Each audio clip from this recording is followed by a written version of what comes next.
Hello everyone, RFG here with a review for Fretless, The Wrath of Riffson, developed by Ritual Studios and published by Playdigious Originals, available on Steam. A turn-based deck-building RPG with real-time elements that uses music as inspiration for its story, visual design, and its gameplay. Shortly after its animated intro, you'll gain control of Rob to begin his journey to compete in the Battle of the Bands, where the winner can be signed to Super Metal Records by the host CEO Wrath of Riffson, who even early on makes it clear that there's more to winning the competition than what's being advertised. In order to get to the Battle of the Bands, Rob will have to defeat a series of monsters, make his way across several environments, and overcome questionable representatives of Super Metal Records to see if he has what it takes to win. Starting off in the town of Harmony Heights, you'll see the basics of environmental interactivity in the game. Objects and characters that can be interacted with will have a white outline appear around them when you're near. There are several town areas that you'll come across in Fretless. Most of these areas aren't that large, but do have some room to explore, and if you're not sure about your current objective, you can see it in the top right corner of the screen by pressing the journal button. Towns mainly serve as hub areas where you can shop for a number of items, restore Rob's health, and interact with other characters. Shops have their wares laid out in the open. If you're curious about an item to buy, you can go up to one to see their description and see how many pix, Fretless' in-game currency, it costs to purchase. Pix can be earned in several ways, like in boomboxes scattered around an area, by selling items you gain throughout the game to the shop proprietor, or as battle rewards.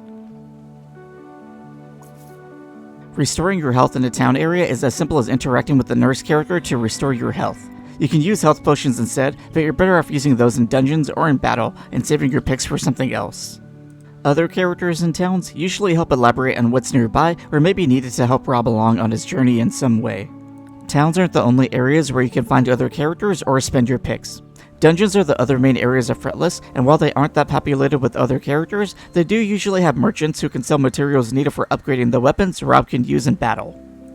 Upgrade materials can be earned similarly to picks. You can find them in interactable objects, purchased from merchants, and as battle rewards, mostly in dungeons.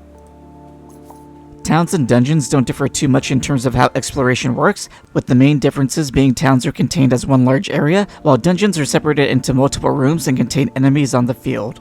Battles are usually initiated by coming into direct contact with an enemy on the field. Rob is the only playable character in the game, though fights aren't reserved to one-on-one battles, but this does get balanced out by Rob always having the first turn in a fight. Rob's turns in a fight are largely dependent on being able to choose 3 riffs from 6 possible choices from the bottom of the screen. You can select a riff, then target an enemy, which adds that to the arrangement bar at the top. Shredding your chosen riffs ends the turn.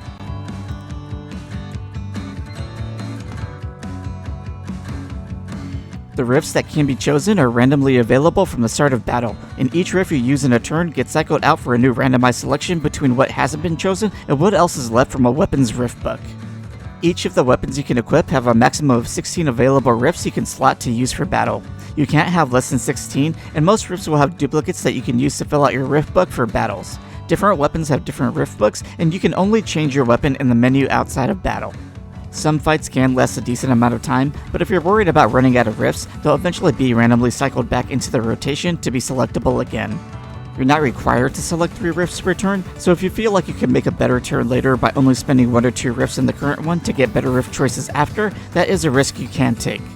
Most riffs in the game have a timing mechanic tied to them. In certain cases, this allows you to increase the damage you deal to an enemy by timing a button press that matches the visual and audio cue in the riff.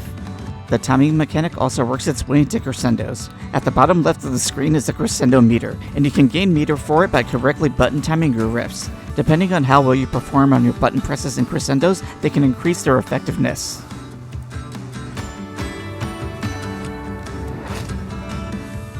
Crescendos also don't end your turn, but each weapon crescendo has a unique effect in addition to dealing damage. Depending on what riffs you have available for your turn, you may want to wait to use a crescendo instead of just using it immediately after gaining enough meter.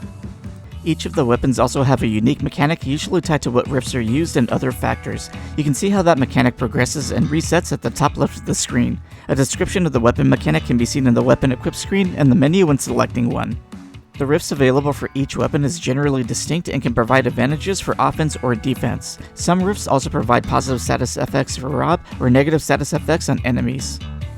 Status effects, whether positive or negative, appear underneath Rob or an enemy's health bar when they're afflicted. If you're not sure about a specific effects when one is afflicted in battle, there is a button to review what it is depending on who's affected. There's a limited number of effects that can affect a character at once, and trying to afflict a character when they're full of effects will knock the earliest applied effects out to make room for the latest one. Effects will usually affect any afflicted characters at the end of their turn.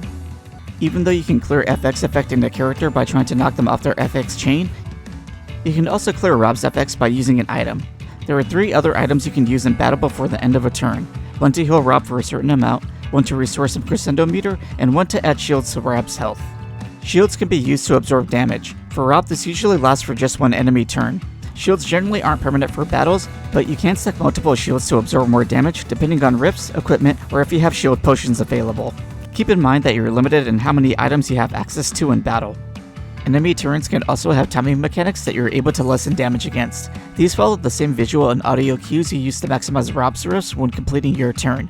Enemies will usually display what their upcoming turn action will be, so you can prepare properly. Defeating all enemies is the most common requirement for victory, and winning a battle will generally have the rewards spill onto the field for you to collect. As mentioned before, most battle rewards tend to be picks that can be used in shops and upgrade materials for weapons. Upgrade materials are used to improve riffs in a weapon's riff book. A riff can be upgraded once, and depending on the riff, one or more aspects of it can be enhanced. Different riff books can require different materials depending on the weapon, and improving one riff in the same book may require more materials for the next.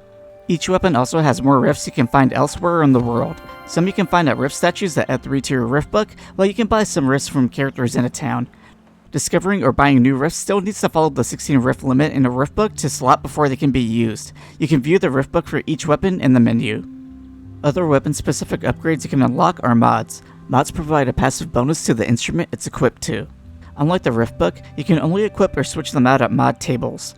You can equip up to 3 mods per weapon based on their type. You can find new mods in shops and in other ways.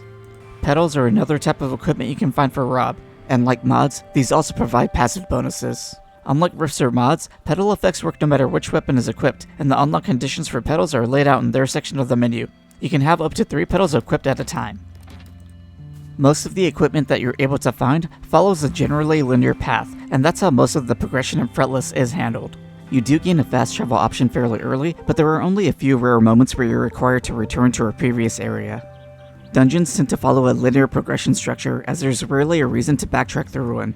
Most optional items and equipment can usually be found in one visit, and mod tables you may want to use can usually be placed near the end of a dungeon for an upcoming key boss battle.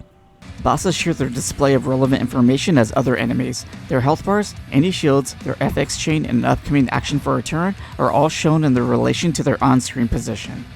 Like other enemies, boss encounters also aren't always one-on-one, so managing between your own actions, a boss's higher stat pool, and other enemies can play bigger roles in each fight. Unlike other enemies, bosses also get their own Crescendos. To reduce the damage for boss Crescendos, you'll be required to time your button presses properly to what appears on screen, just like you would for Rob's own. I did find boss encounters to be more challenging than others, but there were only a couple that I felt like I needed a few tries to figure out. Most encounters are more than manageable even with the item's limit per battle.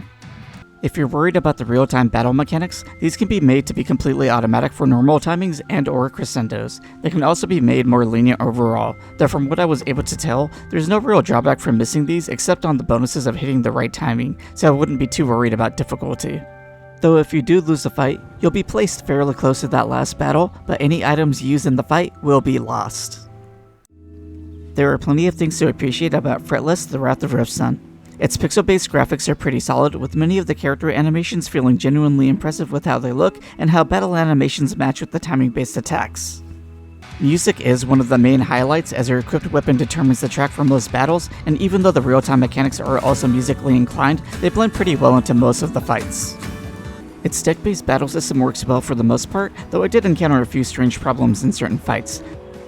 The riff book in the 16 riffs limitation is fairly simple, but handles the build a deck formula comfortably. Having a maximum of 3 riffs to choose out of 6 per turn is a reasonable constraint to balance the 16 total choices available, while the status effects chain having an add-on knockoff mechanic gives some battles a nice bit more nuance. But it didn't take too long into the game that I started to wonder where the RPG elements are. There aren't any real character growth mechanics. Almost everything is set to each weapon's riff book and their specific equipment. Even the 16 riff limit for each book works in a binary fashion as to whether you want to switch a riff in or just leave it out. You can find new riffs and upgrade each once, but there's not much else tied directly to character growth in the game. Weapons do have different playstyles and the riffs are matched accordingly for them, but upgrading riffs can feel limiting due to acquiring upgrade materials. Part of this is related to the game's linear structure. Revisiting towns is rarely necessary, and dungeons, which is where you spend most of your time in Fretless, have less reasons to return to one. Dungeons do have variety in terms of how to proceed in them and with the enemies within, but most end up being pretty short with a small amount of enemies to encounter, meaning that upgrade materials are less likely to come by unless you're actively farming for them. That gets added to how dungeons themselves aren't particularly challenging. Their small size makes them feel unnecessarily easy to navigate, the enemies sometimes don't feel worth the effort of fighting, and the puzzles included in some feel added in more for variety than to be engaging. And there is a decent amount of good variety to be found in Fretless, whether that's through the mods scattered in the shops and dungeons, the pedals spread out pretty evenly in the game, and the riffs you can find or buy. But unless you're farming for currency and materials, I didn't really see much incentive to really experiment with much, as progress was generally easy to make without much holding me back to really rethink riff books even when trying new weapons.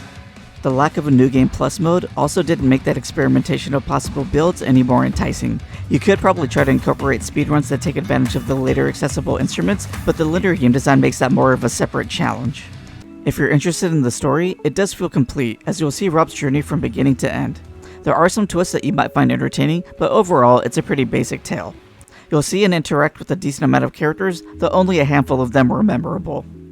I do give a lot of credit to the amount of effort it took to convert a lot of musical influences to game mechanics, naming conventions, and its visual design, and overall to its simple but thought out combat system, but I don't think it's a good fit for someone looking for a solid RPG or someone looking for a lasting deck building game. If you're looking for a game that focuses on music influences for its design with a nice short take on a deck building system and deck based combat, Fretless, the Wrath of Riffson will probably hit that fix. But that's it for me. Let me know what you think below. Thanks. Bye.